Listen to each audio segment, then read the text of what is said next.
Asset classes, what are they? Don't worry, you don't have to go back to school for this.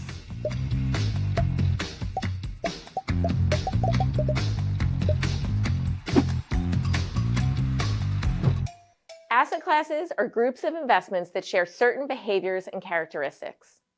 For most investors, there are three main types to know about: stocks, also known as equities, bonds, also known as fixed income, and cash, which can include money market funds and CDs.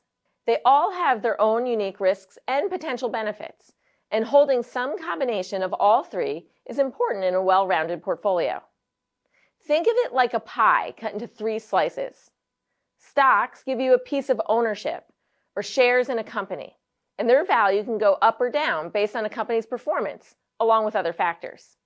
In general, stocks tend to be riskier than bonds or cash in the short term, but can offer greater growth potential in the long term. Bonds give you a piece of ownership in a loan, which can be issued by a government or corporation. As a bondholder, you typically receive regular interest payments in return.